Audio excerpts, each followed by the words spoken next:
Adeline fez um pacto e foi esquecida. Passou anos da sua vida tentando ser lembrada.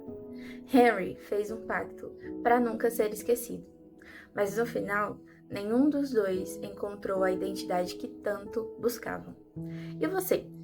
Qual tem sido o acordo que você tem feito com as redes sociais ou com o seu meio para tentar se encaixar? Porque talvez a sua vida não esteja assim tão distante da deles. A gente pode até não negociar diretamente com a escuridão, mas muitas das vezes estamos fazendo acordos silenciosos com aquilo que nos prometem liberdade, aceitação e visibilidade, mas no fim só nos deixam mais vazios. Oi, eu sou a Tayla e esse é o espaço onde trocamos máscaras por espelhos. Bem-vindos! Hoje no vídeo nós vamos falar um pouquinho sobre o livro A Vida Invisível de Adi LaRue. Não sei se tá dando pra ver direito, mas depois eu vou deixar uma fotinha dele aqui pra vocês.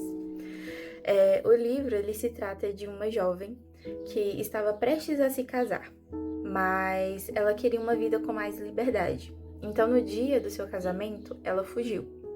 E no meio da floresta, numa noite escura, ela encontra com um ser. E de repente, ela faz um pacto. E esse pacto acabou trazendo algumas péssimas consequências para a vida de Adi. De repente, ela já não era mais reconhecida pelas pessoas com quem ela convivia. Mas 300 anos depois, Adi entra em uma livraria, pega um livro e sai, como se mais uma vez ela não fosse ser reconhecida. Porém, um rapaz que estava no balcão da loja reconhece e grita para ela voltar e pergunta por que ela roubou aquele livro. E de repente nós começamos a entender um pouquinho mais de como o pacto foi firmado com Adi e por que aquele garoto a reconhecia.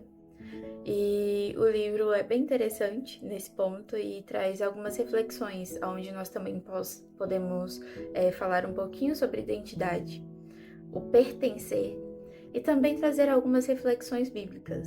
Eu espero que vocês gostem, que fiquem até o final e vamos pro vídeo. Ed e Henry representam dois polos da crise de identidade.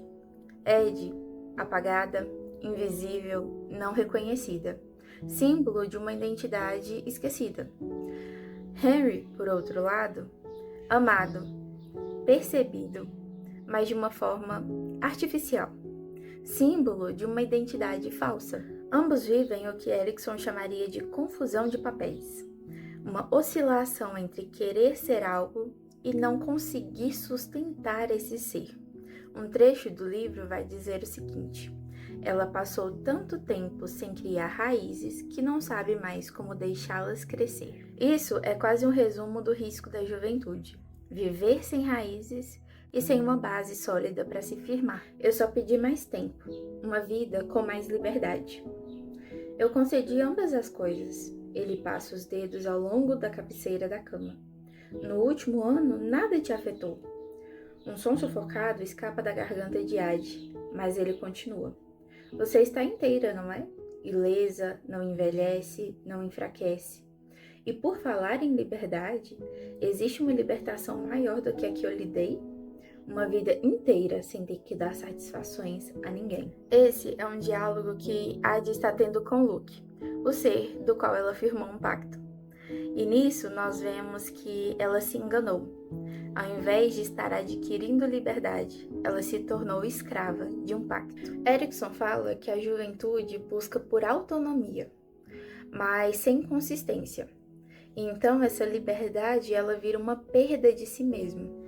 Mas a Bíblia já nos alerta: nem toda liberdade é real. João 8,36 diz: se o Filho vos libertar, verdadeiramente sereis livres.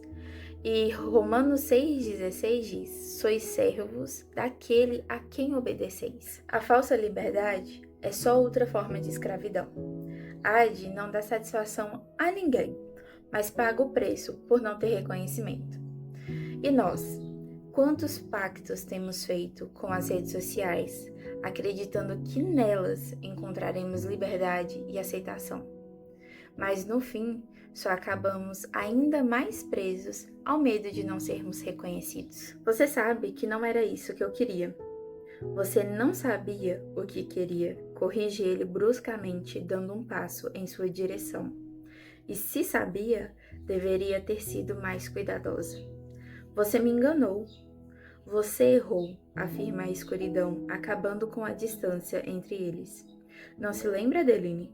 A voz dele se transforma em um sussurro. Você foi tão atrevida, tão insolente. Tropeçou nas próprias palavras, como se elas fossem as raízes de uma árvore, divagando sobre tudo o que não queria. Aqui entra um paralelo forte com Provérbios 14:12, que diz assim: há caminho que parece direito ao homem, mas o fim dele são os caminhos da morte. Ed pediu mais tempo e liberdade. Quem nunca pediu isso também? Henry pediu para ser amado, visto e aceito. Qual ser humano nunca desejou isso? O problema não foi o desejo, mas a quem eles pediram isso. Na psicologia de Erikson, a juventude procura por modelos, referências, ídolos e identificações. Quando essas referências elas são frágeis ou falsas, nasce a crise. E na Bíblia isso também acontece. Israel pedia a deuses falsos aquilo que só o Senhor poderia dar. Jeremias 2,13 traduz isso. Deixaram a mim um manancial de águas vivas e cavaram cisternas rachadas que não retêm as águas. E não deixa de perceber a grande ironia que, ao querer tanto viver, aprender e encontrar a si mesmo, acabou perdido. Esse é o ponto crucial de Erikson. A crise de identidade, ela não é opcional. Todos passam por ela. Mas se a busca é apenas por si mesmo, sem referências sólidas, o resultado é exatamente esse: perder-se. Na Bíblia, Jesus nos alerta. Mateus 16:25 diz assim: quem quiser salvar a sua vida, perdê-la-á. Mas quem perder a sua vida por amor de mim, achá-la-á. A verdadeira identidade não nasce do esforço em se encontrar sozinho, mas de se render àquele que nos deu identidade desde o início. Em um trecho do livro, Ed dá uma sugestão para Henry para que eles saiam do restaurante sem pagar a conta. E ela diz que ninguém vai perceber que eles saíram. Só que Henry joga uma dura realidade para Ed. Ele fala exatamente assim: eu não sou invisível, Ed. Eu sou exatamente o oposto de invisível. E aquilo vem como um choque para Ed. Ao contrário dele, que seria percebido, ela se vê que é invisível mais uma vez. Que ao virar as costas, ninguém se lembraria dela. Mas ele não. Ele seria percebido e teria que prestar contas daquilo. E aquilo vem como um baque para ela, de por que eu não sou percebida mais uma vez. Esse é o drama humano. Todos querem ser vistos, lembrados, reconhecidos. Erikson chama isso de busca por fidelidade, que é a capacidade de ser verdadeiro consigo e com os outros. Mas tanto Ed quanto Henry constroem isso sobre ilusões.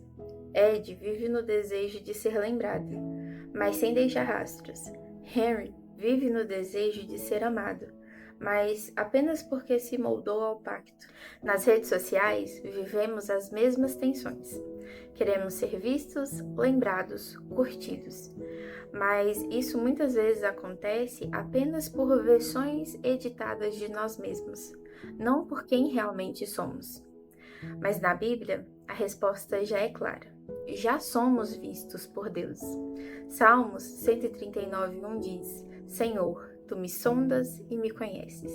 Isaías 49:16 diz: eis que nas palmas das minhas mãos te gravei. Pediu a coisa errada para o Deus errado. E agora, Henry é suficiente porque não é mais nada. É perfeito porque não existe. Ed queria ser lembrada.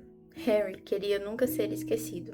Ambos pediram a coisa certa ao Deus errado. O resultado foi viver em crise, tentando segurar uma identidade que sempre escorria pelas mãos. E nós? Quantos pactos temos feito com as redes sociais para sermos lembrados, vistos e aceitos? Será que estamos realmente livres ou só cada vez mais presos? Erikson diria que só é possível consolidar a identidade quando conseguimos integrar passado, presente e futuro em um todo coerente. A Bíblia vai além. Nos mostra que essa coerência só é possível quando a nossa raiz está em Cristo. Então a pergunta que fica é: a quem você tem pedido a sua identidade? Ao mundo, às redes ou à sua própria força? Ou aquele que diz: eu nunca te esquecerei, porque te gravei na palma das minhas mãos. E se você gostou desse vídeo, não deixe de curtir, comentar, compartilhar. E eu peço para que você comente aqui sugestões de outros vídeos. Quero que vocês deixem também se você gostou dessa temática de trazer algumas coisas contemporâneas que dá pra gente discutir um pouquinho mais sobre identidade em Cristo. Eu vou ficar muito feliz de ver vocês trazendo ideias também para os vídeos do canal. E eu te espero num próximo. Beijo e tchau!